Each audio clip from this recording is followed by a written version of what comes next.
On this episode of Best Horror Movie You Never Saw, we take a look back at the 1989 dark horror comedy Parents. The film is set sometime in the 50s or early 60s and follows a pretty standard well-to-do family, all simply credited as Dad, Mom, and Boy, as they move into a new suburban neighborhood for unspecified reasons. Afterward, we find out that Dad, played by Randy Quaid, works in some sort of chemical plant, while Mom, played by Mary Beth Hurt, stays at home to clean and cook, and the boy, played by Brian Modorsky, is withdrawn and introverted and has trouble eating.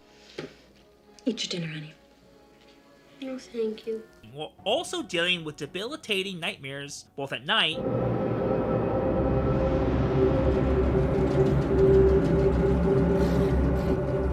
in the middle of the day in the form of hallucinations.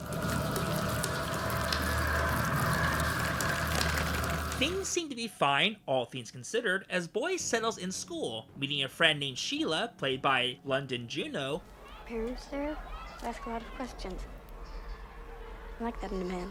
While Mom and Dad lovingly care for him. That is, until one day, as Boy wakes up in the middle of the night, he finds his parents in the living room, covered in blood, which scares him. At one point, his teacher finds a drawing he made depicting that event and sends Boy to meet with a social worker, who's also just simply credited as social worker, played by Sandy Dennis. The social worker is, of course, disturbed by the drawings, and during the course of the movie forms a bond with the boy, which comes to a head when Boy finds out that his parents are in fact cannibals.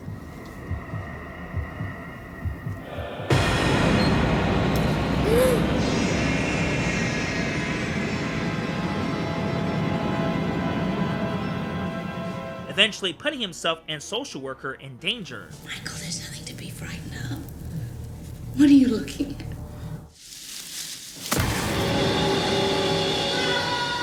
Can Boy escape his killer parents, or will he end up becoming just like them? Just a few bites.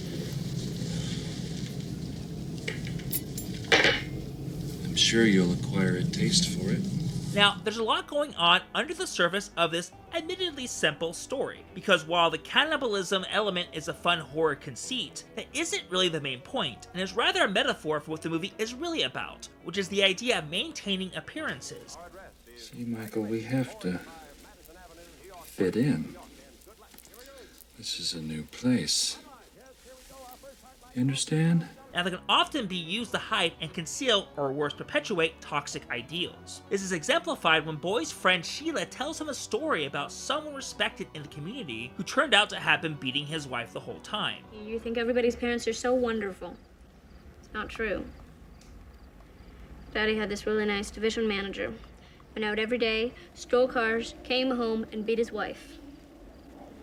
How do you know what your father really does all day? However, this is also shown explicitly in Boy's own family, where Randy Quaid's dad pressures Boy, both through physical and emotional abuse and manipulation, to force unhealthy behaviors onto him, in this case eating people, which is an exaggerated example of the way many real conservative households, especially during that era, would force a very specific and myopic form of masculinity onto their sons, such as holding in emotion or galvanizing violent action. The film, in essence, becomes a dark and satirical subversion of Father Knows Best as sitcom patriarchs by showing the shortcomings of this axiomatic familial structure, and thus becomes an indictment of patriarchy as a whole. It's also revealed that Dad had forced the mom to enjoy eating meat as well.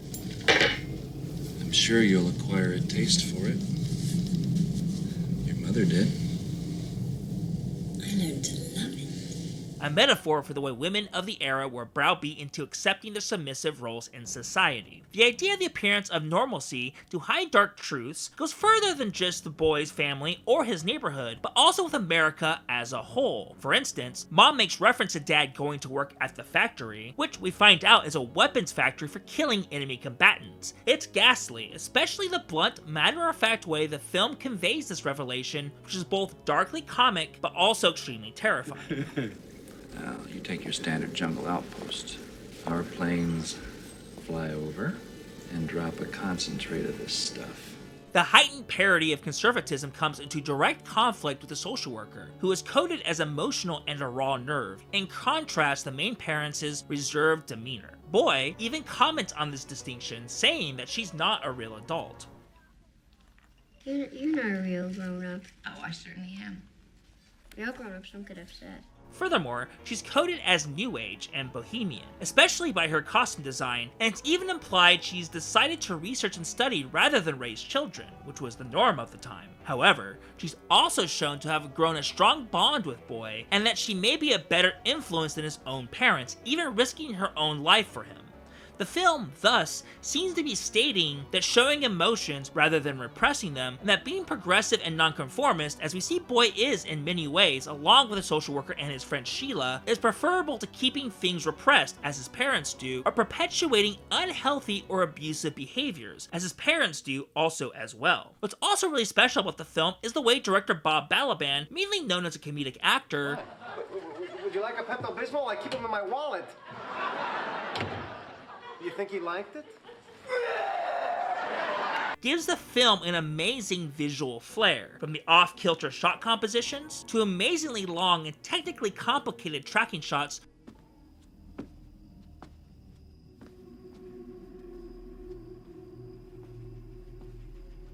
to this awesome scene, which even if you know how they pulled it off, is still pretty technically impressive for 1989.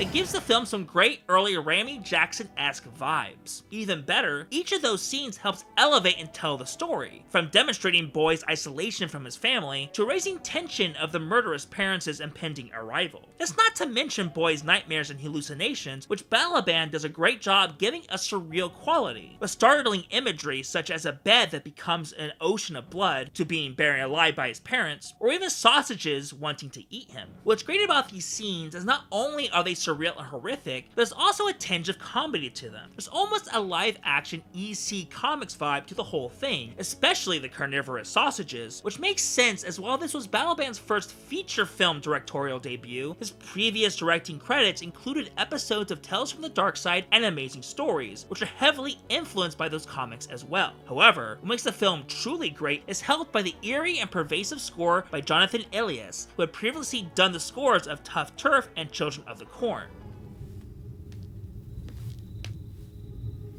Good night, sport. The cast is also uniformly great. Quaid does an amazing job as the family's devious patriarch, who at points is believably warm and affable, but can turn completely scary and psychotic on a dime. What's particularly great about his performance is the nuance. Even at his most deranged, until perhaps the very end of the film when shit finally hits the fan, he always seems to love and care for his son.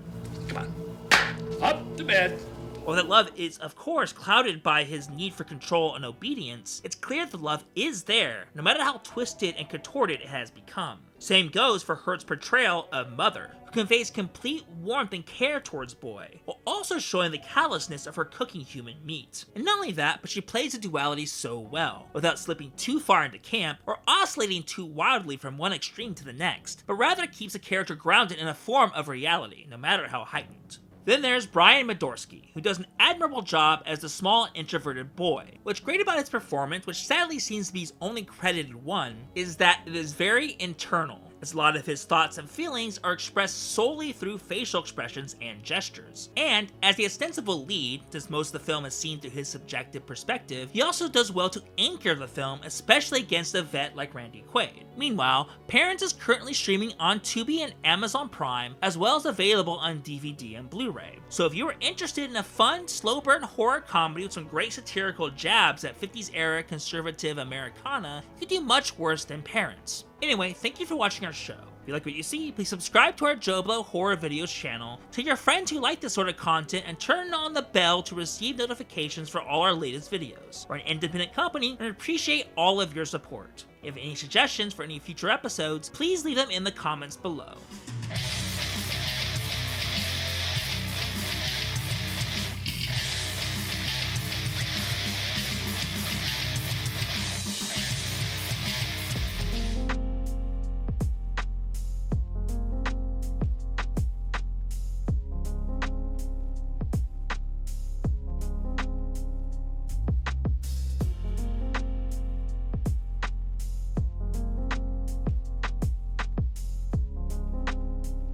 And as the